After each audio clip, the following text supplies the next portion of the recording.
So how's it going, guys?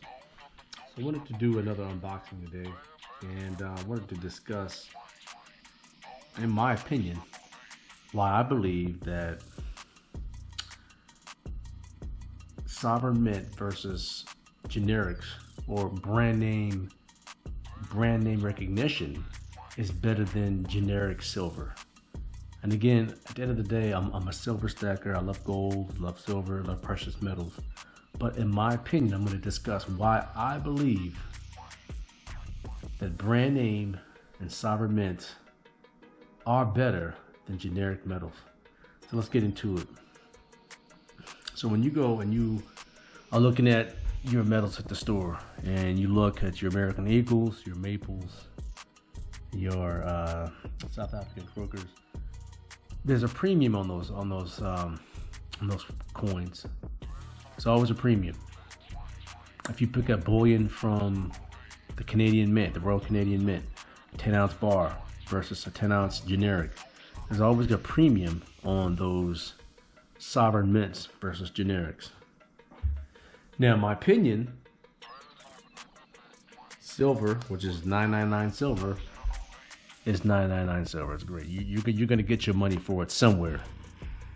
But in the process of going and selling your silver back, I'm of the firm belief that it's going to be an easier process to sell sovereign mint bullion or brand name recognition bullion versus generics. And this is the reason why.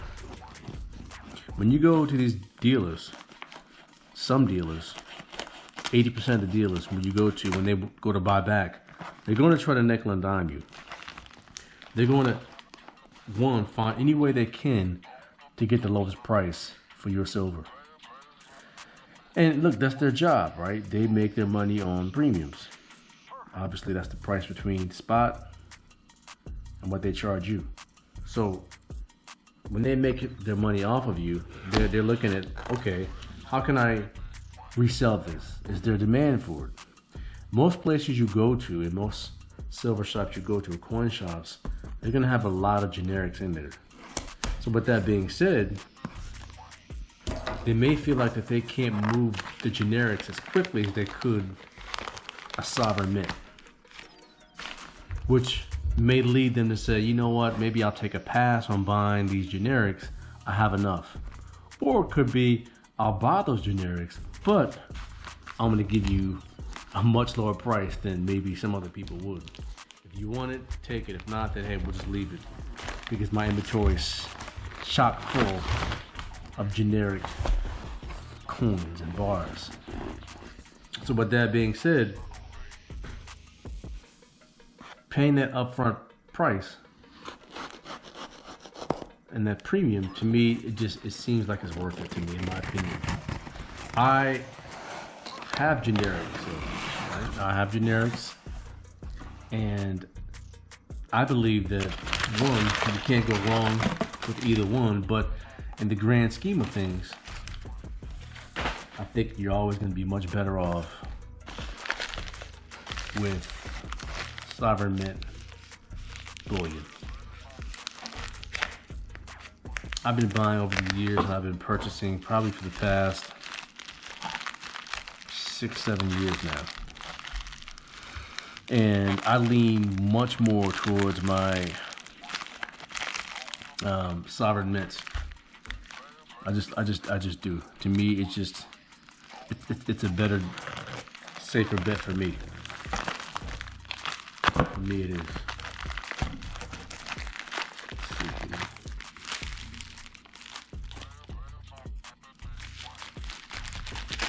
So, with that in mind, this is one of my favorites right here. The Royal Canadian Mint. This is a 10-ouncer right here. You can't go wrong with these. There's always a demand for these. It's well known. It's got a serial number on it. You just can't go wrong with these right here, in my opinion. So with that being said, keep in mind this is just my opinion. This is not set in stone. This is not, you know, gospel. This is just my opinion. So with that being said, I want to get into where I think silver is going right now. Where is it going? So we know that gold has hit all-time highs. Silver is doing what it normally does. It lags behind. It lags behind. And unfortunately now, because of these tariffs and these trade wars that are going on right now, this has impacted the trajectory of where this is supposed to be going, where it should be going. It's impacted a bit heavily. Right now, we might be heading towards, or we are heading towards a recession. We totally are. The price of silver a few days ago was $34 and I think 20 cents. It's since fallen down to 29 and change, and I believe it's back up to $30 and change right now. So, obviously, where I think it's going to the moon eventually, because we know that inflation is not going anywhere. Inflation is still unchecked. It's not addressed. And now we're in a situation with our president, and he is hell-bent on trade wars with nations where we get most of our goods, or our cheap goods, from. And to me, I think what's going on, yes, it makes sense to a degree. What the president's saying about these tariffs, it makes sense in regards to, yes, maybe America's being treated unfairly, but unfortunately, the execution and the timing of this is all wrong. If this was 1960 or maybe 1970s, and we tried to do this, okay, I can see that. Right now, trying to bring back manufacturing from all these other countries, trying to equally place tariffs on countries that have tariffs on our goods, just doesn't make sense. And I know I'm getting into the weeds right now, but let me get out of the weeds. This is just going to drive up inflation. It's going to drive up the price of goods. It's going to further exacerbate the income inequalities that are here in the U.S., because people who don't have the money to purchase goods are going to be squeezed even more. People who are rich, they don't care if goods go up another 20% because they already have it. It's the people that don't have it that will be impacted. Rich people can afford inflation, and middle class and poor people can't. That's just the way it is. So with that being said, we know that inflation is going to come back. Well, it hasn't really gone away, to be honest with you. But we know that it's going to continue to keep going up. They can't control it now, because in my opinion, the dollar has run its course. The dollar has run through its life cycle, and the dollar has, in terms of its purchasing power, it's like at this point, 95% of it's gone at this point, maybe even more than that. So they're finding ways to get metals, specifically gold, as a monetary metal, and they've already done that with the Basel III Accords. I mentioned that before in one of my older videos. Gold is just as good as cash on these banks' ledgers, and that's why central banks are buying gold left and right, which leaves this metal, and central banks are not buying this.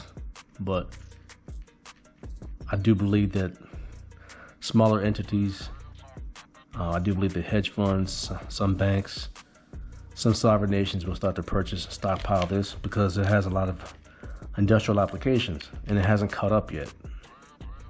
And we will see in the coming years where certain countries and certain entities will start stockpiling this right here, which is going to drive the price to where it should be, to the triple digits rather.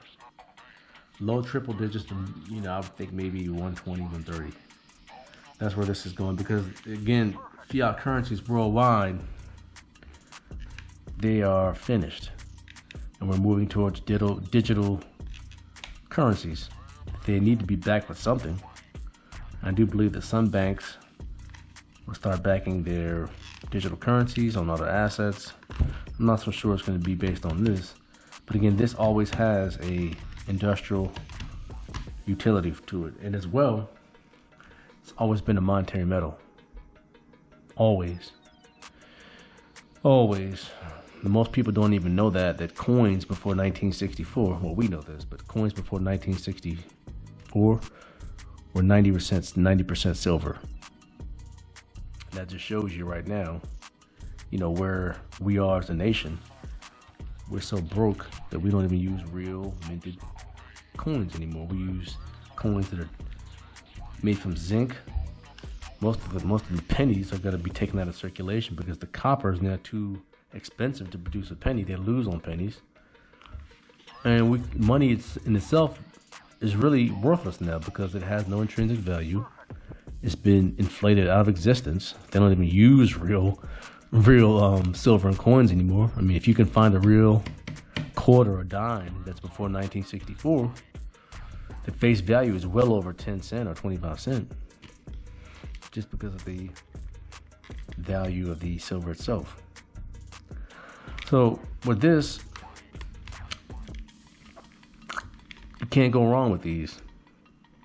I don't look at it like an investment where I'm gonna get a huge return on my money like a stock or a dividend. I'm not getting that, but what you're getting is long-term insurance, long-term reassurance that you've taken your money outside of the monetary system, and you now hold it for yourself, beyond the means of central banks that inflate money and print more money and devalue your money, because this can't be devalued.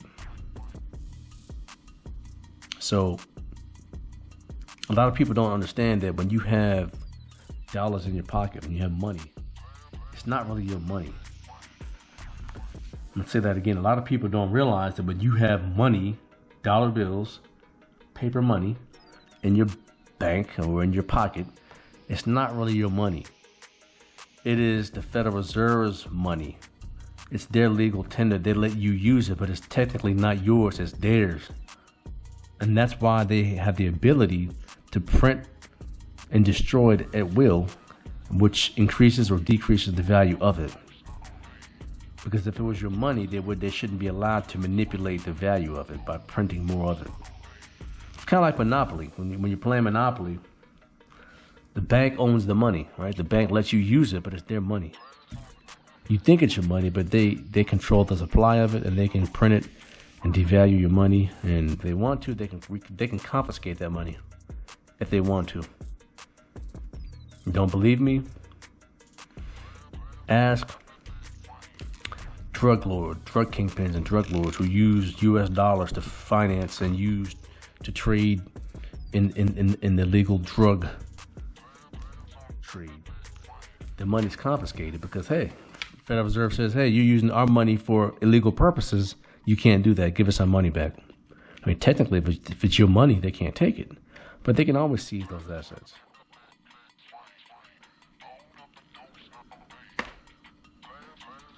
They could seize this too if they found out that, or said that this is based on drug money. They could seize that as well. But that's another story. Sovereign governments can do whatever they want to. It's their government. We just live here. But going back to this is going to be a huge safe haven and a huge way to beat the inflation that's coming ahead in our economy. It's going to be coming, more and more of it. And a lot of people won't catch on until it's too late. Now, we know about this. We understand this. This is why central banks have driven up the price of gold to over $3,100. They understand where it's going. But this is next. This always will lag. This is next on the agenda. So if you're in this now, this is just the beginning. It's only the beginning in terms of the drastic rise in the value of this asset. If you're in it right now, this is still considered early because the run really hasn't even started. It has not begun yet, to be honest with you. It has not begun. But again, I don't look at it like it's some asset that I'm looking to get rich off of. It's just more secure than leaving massive amounts of cash in bank vaults. Well, they don't keep money in vaults anymore, but keeping it in a bank where it's getting inflated out of existence year over year. Anyway, that's just my opinion. This is not investing advice. Let me know what you think. If I'm wrong, let me know. If I'm right, drop a comment. Please subscribe.